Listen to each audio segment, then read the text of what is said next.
오늘 저는 설교 제목을 어떻게 정할까 생각하다가 우리 두 교회의 만남이 정말 하나님의 뜻과 하나님의 섭리하심이 있음을 생각합니다. 그래서 하나님의 시간 그리고 하나님의 시간표 그렇게 생각하다가 우리가 옛날에 학교 다닐 때 어땠습니까? 시간표를 동그랗게 만들어가지고 동그란 거는 개인 시간표죠.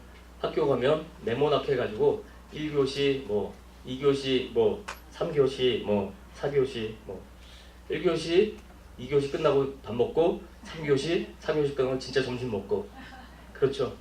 저만 그랬습니까? 아니죠? 다 그랬을 것 같아요. 자, 아무튼 지금 어떤 분들은 1교시 회개의 강의로 삶을 정말 도전을 받고 계시는 분들이 계십니다. 간혹 저렇게 핸드폰도 올리고요. 그렇죠? 그럼 혼나기도 하죠. 자, 2교시 예배에 대해서 도전을 받는 분들도 계실 거고 3교시 또 도전과 순종에 대해서 그런 삶의 실천적 모습으로 사시는 분들도 계실 거라는 거죠. 또 4교시 믿음에 대해서 고민하는 분도 계신 것 같습니다. 하나님은 이렇게 여러 과목 속에서 저와 여러분들을 변화를 시키기를 원하신다는 거예요. 자, 하나님의 시간과 그분의 계획에 대해서 얼마나 우리는 민감한 삶을 살고 있는지 오늘 이 시간 그래서 제목을 하나님의 삶 가운데 주님의 시간 가운데 민감한 삶을 살고 있는지에 대해서 우리가 함께 은혜를 나누고자 합니다. 여러분, 사람들은 자신을 중심으로 시간과 모든 계획들을 세워요. 초등학교, 그 다음에 중학교, 그 다음에 고등학교, 대학교, 대학원, 그리고 직장, 그리고 결혼. 순서에 따라서 이렇게 생활을 합니다. 자신의 시간 계획에 맞춰 행동하고 또 하나님이 자신의 그런 시간표에 맞춰줄 것을 요구할 때도 있어요. 그러다가 자신 시간표에 맞지 않으면 하나님은 존재하지 않는다 라고 생각을 마음속에 하면서 목소리를 높여요. 자, 우리가 하는 이 신앙생활 시간에 대한 이해라고도 할 수 있습니다. 시간. 우리는 하나님의 시간을 인정하고 따라가야 한다는 것이죠. 하나님은 우리 모두를 향한 우리 한 사람 한 사람을 향한 놀라운 계획을 가지고 계시다는 것입니다. 하나님의 그 시간표에 나의 그런 계획을 맞추는 것이 이것이 바로 영적 통찰력이며 이것이 바로 믿음이라고 생각이 되어집니다. 그럴 때 우리는 내게 주어진 고난, 어려움, 고통 이런 것들을 이해할 수가 있는 거예요. 어느 날 예기치 않은 그런 고난을 통과한 후에 그래요, 맞습니다. 주님이 옳았습니다 라고 말하게 될 것이라는 것입니다. 그런 믿음의 고백을 통해서 영적 통찰력이 성장된다는 것입니다. 그래서 하나님의 시간에 민감한 삶으로 하나님께 영광 돌리는 삶을 사는 저와 여러분 되어야 될 줄 믿습니다. 잠언 16장 3절에 네가 하는 일을 여호와께 맡기라. 너의 경영을 여호와께 맡기라. 그리하면 내가 다 이루리라 라는 말씀을 하고 있습니다. 우리는 정말 하나부터 열까지 모든 것들을 하나님 앞에 맡겨야 되는 거죠. 오늘 목사님 참 이거 어린이 설교하고 그냥 축도하고 끝낼 수도 있는 그런 설교예요. 정말 좋았어요.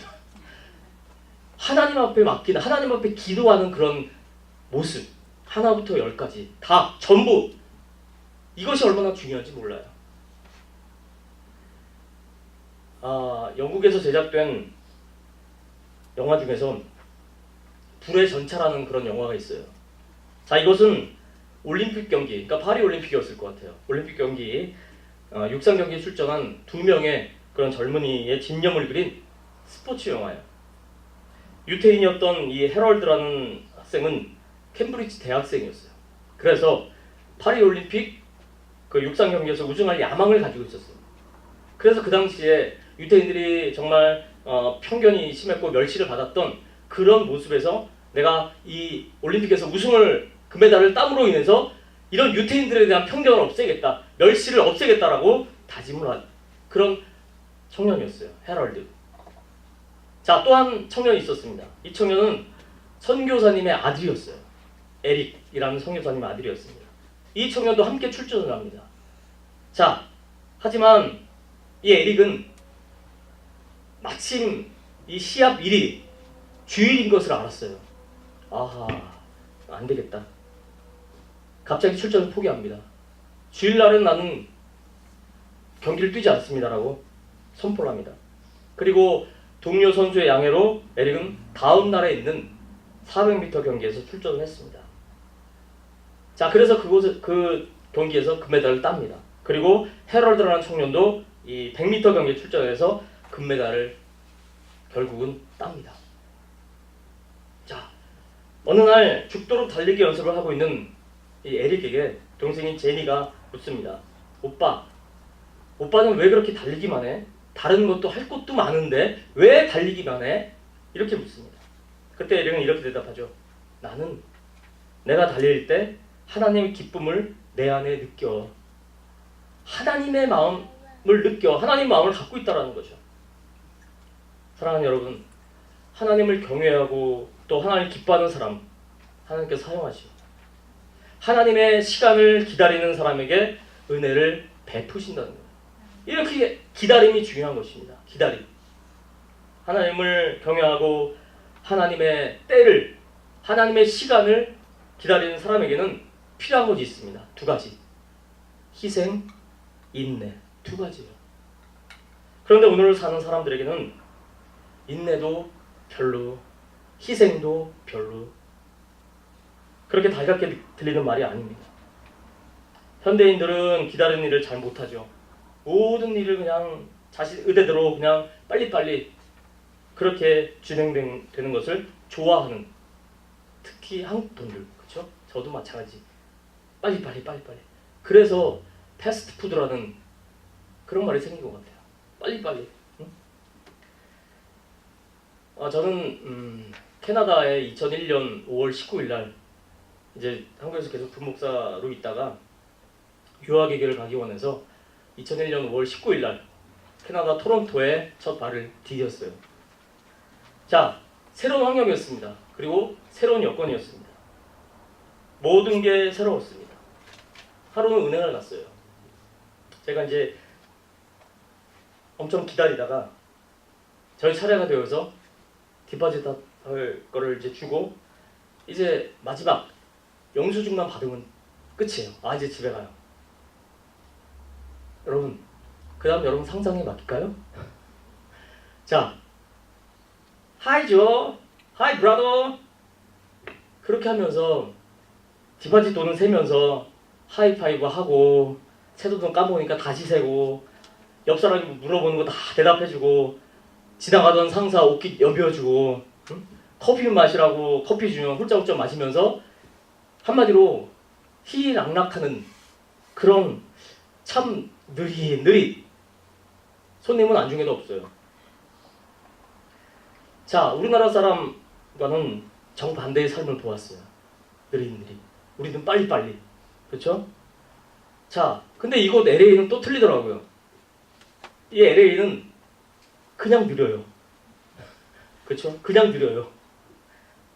일을 못해서 느린 것 같아. 아무튼 느려요. 자, 이런 느림이 우리 그리스도인들에게도 예외가 아닙니다.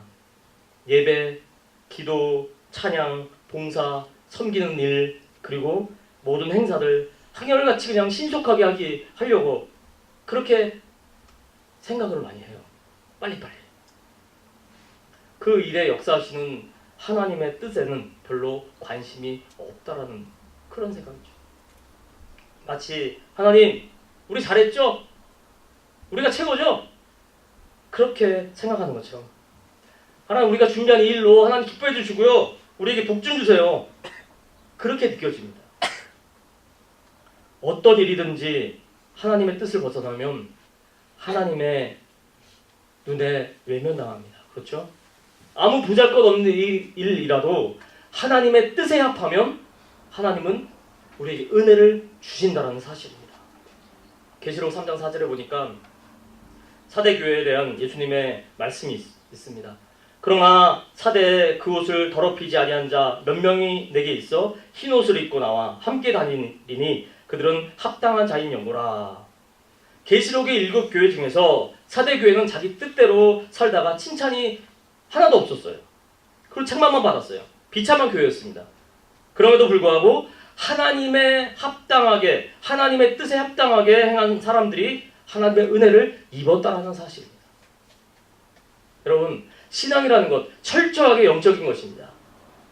신앙의 주체는 또 하나님이십니다. 신앙의 모든 일은 하나님 중심으로 이루어져 가야 된다는 사실이죠. 그런데 오늘의 조급한 사람들, 조급한 신앙인들은 주인의 뜻을 기다리지 못하고 인내도 없고 그 일에 대해서 희생도 없는 마음, 그렇게 살아가고 있습니다. 마음이 조급해서 하나님의 뜻을 알기 위한 노력도 별로 없다라는 거예요. 하나님의 뜻을 알기 위해서는 어떻게 해야 합니까? 하나님의 말씀인 성경을 읽어야 해요. 그렇죠? 영적인 교제인 기도에 우리가 힘써야 되는 것이죠. 자, 오늘 저와 여러분이 읽은 이 말씀, 본문의 말씀입니다. 이 하박국 선지자라는 사람, 남유다의 16대 요시야 왕의 시대 사람이었습니다. BC 650년에서 627년의 그 사이에 활동한 그 선지자였습니다. 이 시기는 남유다가 멸망한 그런 멸망기에 해당하는 그런 시기. 하박국의 생애에 대해서는 확실히 알려져 있는 게 별로 없어요. 다만 하박국 1장 1절과 하박국 3장 1절을 보니까 그가 선지자였다라는 것은 이야기하고 있습니다. 또 하나는 3장에 나오는 그의 시에서 영장, 바로 성가대 기유자죠. 영장을 위하여 내 수금에 맞춘 것이다 라고 말씀하는 것을 보아서 그가 성전의 정규 성가대원이었음을 알 수 있다는 것이죠. 아마도 성전의 음악을 담당했던 사람이었을 것으로 추정이 되어집니다. 자, 내용적으로 보면 오늘 말씀을 보면 하나님 왜 불의가 용납되고 그로 인하여서 의인이 고난을 받습니까? 라는 호소적인 그런 기도의 내용으로 시작을 해요. 호소하면서. 전체적으로 내용을 볼 때 남유다가 하나님을 버리면서 우상을 숭배합니다. 악을 행합니다. 그러다가 하나님께서 징계를 내립니다. 멸망의 길을 걸어갈 때입니다.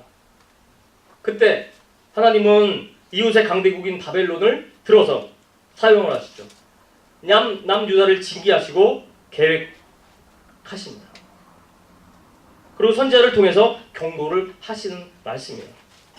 자, 이 소식을 들은 이 하박국 선지자가 하나님 앞에 묻습니다. 1장 13절에 보니까 2장 13절에 보니까 주께서는 눈이 정결하심으로 1장 13절입니다. 주께서는 눈이 정결하심으로 악을 참아보지 못하시며 폐역을 참아보지 못하시거늘 어찌하여 거짓된 자들을 삼키는데도 잠잠하시나이까. 여러분, 쉽게 말해서 하나님 정결하셔서 악을 보지 못하는데 어떻게 더 나쁜 사람들을 사용해가지고 덜 나쁜 사람들, 하나님의 백성을 징계하십니까? 이런 말씀이에요. 이 말씀의 대답은 바로 본문을 오늘 포함한 2장 20절까지의 그런 내용입니다. 그리고 3장은 응답하신 하나님에 대해서 하박국이 또 드리는 찬양으로 되어 있습니다. 자, 하박국이 하나님 앞에 호소하면서 물었던 하나님 왜 불의가 용납됩니까? 또 그리고 그로 인해서 의인이 고난을 받습니까? 라는 말씀이었어요. 그러니까 하나님을 알지도 못하면서 사기치고 또 악을 행하는 자들은 잘 되는데 오히려 하나님을 경외하고 섬기는 그 하나님의 자녀들, 그 자녀들은 왜 힘들게 살고 어렵게 살고 고난을 당합니까? 라는 항의성 질문이 바로 이 하박국의 질문이었어요. 여러분도 때때로 이런 생각이 들 때가 있었을 것이에요. 그렇죠? 저도 종종 이런 생각으로 머리 아플 때가 있어요. 여기에 대한 하나님의 대답이 본문 내용이에요. 요약을 해보면 내 약속을 크게 적어서 모두가 볼 수 있게 해라. 내 약속은 정한 때가 있고 때가 이르면 반드시 이루게 돼 있다. 더디다고 생각되더라도 기다려라. 때가 되면 반드시 이룰 것이다. 그 말씀이에요. 때가 되면 이룰 것이다. 여기서 말씀하는 이 하나님의 정한 때를 하나님의 그 시간으로 표현을 했습니다. 하나님의 시간, 하나님의 정한 때. 여러분, 우리가 사는 이 지구촌을 비롯한 우주 만물은 하나님께서 창조하실 때 이미 모든 역사의 정한 때, 즉 하나님의 시간으로 정해졌다는 사실이에요. 그렇죠? 전도서 3장 1절을 보니까 천하의 범사가 기한이 있고 모든 목적이 이룰 때가 있다라는 말씀을 하고 있습니다. 그리고 2절 이하에 보니까 날 때가 있고 죽을 때가 있고 심을 때가 있고 거둘 때가 있고 죽일 때가 있고 치료할 때가 있고 울 때가 있고 웃을 때가 있고 때가 있다라는 사실이에요.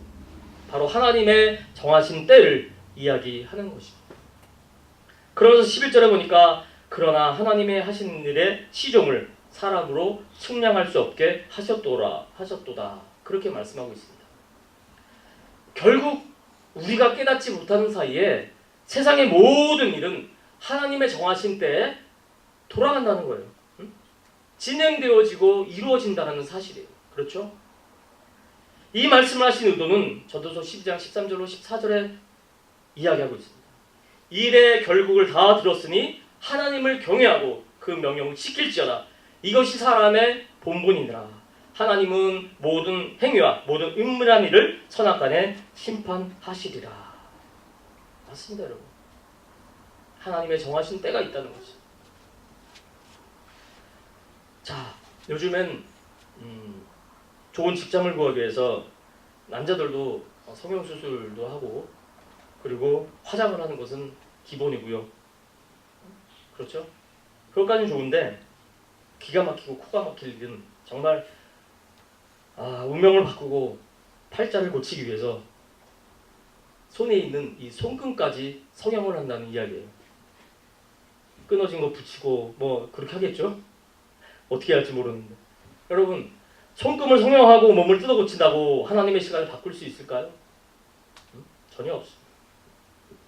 자, 하박국 선지자가 오죽 답답하고 안타까웠으면 그렇게 하나님 앞에 호소하듯 물었겠습니까? 하박국도 인간이어서 하나님의 정하신 뜻을 몰랐어요. 몰라요. 지금 이 하박국 선지자는 악랄한 바벨론 군대 침략을 눈앞에 두고 있어요. 민족이 어떻게 될지 모르는 그런 상황에 있다라는 거죠. 그 마음을 3장 16절에 이야기하고 있습니다. 3장 16절을 보니까 내가 들었으므로 내 창자가 흔들렸고 그 목소리로 말미암아 내 입술이 떨렸도다. 무리가 우리를 치러 올라오는 환난 날을 내가 기다림으로 찍히는 것이 내 뼈에 들어왔으며 내 몸은 내 초조에서 떨리는도다. 막 떨고 있다라는 거죠. 사시나무 떨듯이 막 떨고. 이스라엘 백성들의 두려움으로 이렇게 떨고 있어요. 하박국 물론이 아니라 백성들까지도 두려워하는 마음이 전해졌죠. 이런 두려움은 하나님의 정한 때 하나님의 시간표를 알지 못하기 때문에 일어나는 그런 두려움이라는 거죠. 미래를 알지 못하는 그런 두려움입니다.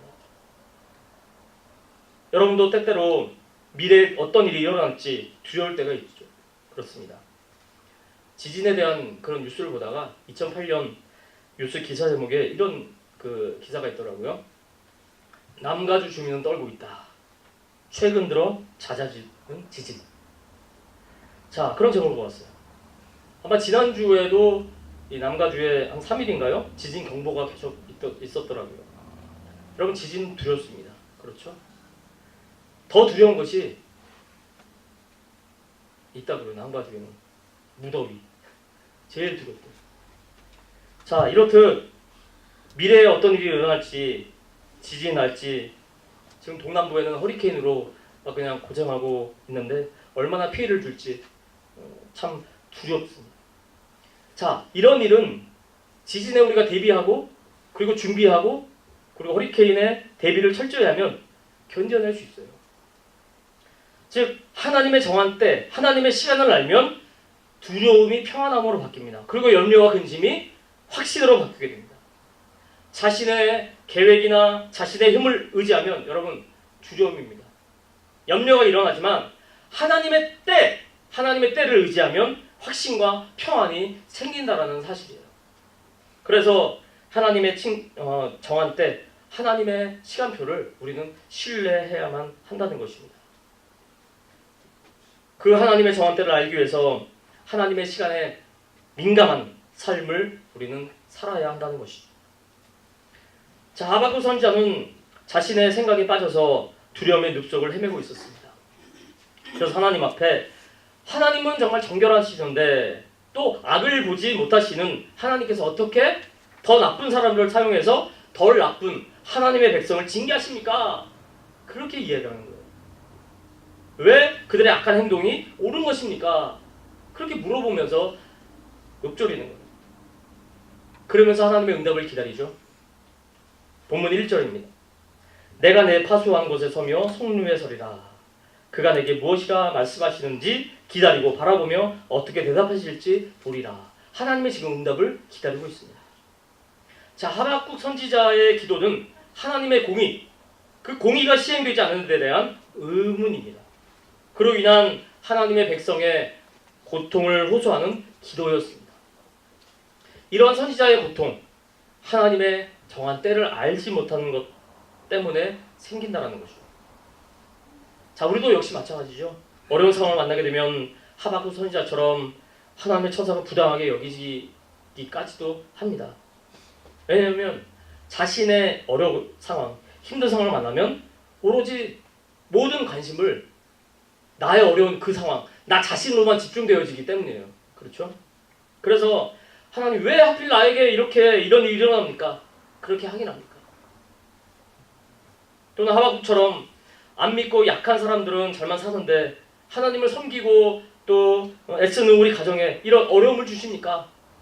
그렇게 호소하죠. 이런 원망, 하나님의 시간, 하나님의 정한 때를 모르고 자기 중심적이기 때문에 일어난다는 사실입니다. 하나님의 시간, 그것을 알기 위해서 하나님의 응답을 보도록 합니다. 본문 2절, 3절이에요.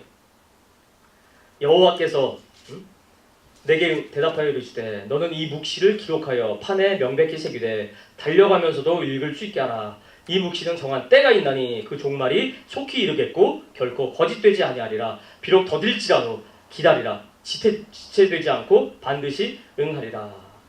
자, 쉽게 말해서 여러분 이 말씀 뭐냐? 내 약속은 거짓이 없다는 말씀이에요. 그리고 정한 때 반드시 이루어진다는 그런 사실입니다. 더 쉽게 말하면 너의 생각에 부당하다고 생각되고 또 응답이 안 되더라도 그냥 기다려라. 정한 때가 되면 지체 없이 이루어진다. 한마디로 기다려라. 그 말씀이에요. 기다려라. 기다리는 거 참 어렵습니다.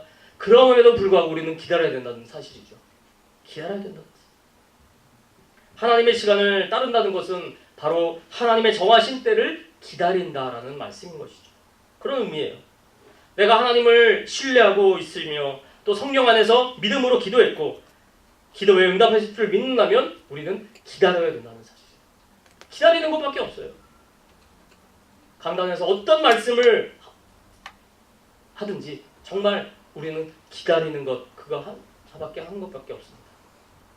기도의 응답은 여러분 내가 요구한 때에 이루어지는 것이 아니에요. 그러면 참 좋겠죠, 여러분. 무슨 요술공주 세리처럼 하나님 내가 이거 기도합니다. 이거 주세요. 남은 앞에 딱 나타나는 얼마나 좋아요. 그죠? 그게 아니에요. 그렇죠? 기도 응답은 하나님께서 정하신 때에 이루어 주신다는 사실인 것입니다. 그래서 우리는 기다려야 된다. 이렇게 하나님의 정하신 때를 알게 되면 또 우리 기도의 내용도 바뀌죠. 자기 중심적 기도에서 하나님 중심적인 그런 기도로 바뀝니다. 어려울 때를 만날 때, 어려움을 만날 때 하나님 이 일이 하나님의 뜻과 영광을 이루도록 은혜를 허락하여 주시옵소서. 이렇게 하나님의 뜻을 구하게 된다는 것입니다. 자신의 유익을 구하는 것이 아니라 바로 하나님의 뜻을 먼저 생각하게 되는 것이죠. 본문 4절에 말씀 보니까 그의 마음은 교만하여 그 속에서 정직하지 못하나 의인은 그의 믿음대로 말미암아 살리라. 그 말씀이에요. 기다린다는 것. 또 마태복음 6장 33절에 보니까 너희는 먼저 그의 나라와 그 의를 구하라. 그리하면 이 모든 것을 너희에게 더하시리라. 아멘. 그게 하나님의 뜻에 맞는 것입니다. 여러분, 이제 말씀을 정리합니다. 하나님의 시간은 곧 모든 만물에 대한 하나님의 정하신 때, 그것을 이야기하고 있는 것입니다. 오늘 저와 여러분 모두에게 정하신 때가 있어요. 그렇죠?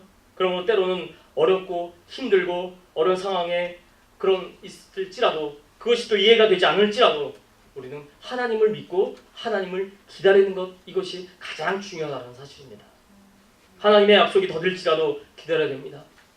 악인이 잘 되는 것도 잠깐입니다. 하나님의 백성이 고통받는 것도 잠깐입니다. 언제까지나 하나님은 악을 방치하고 계시지 않으십니다.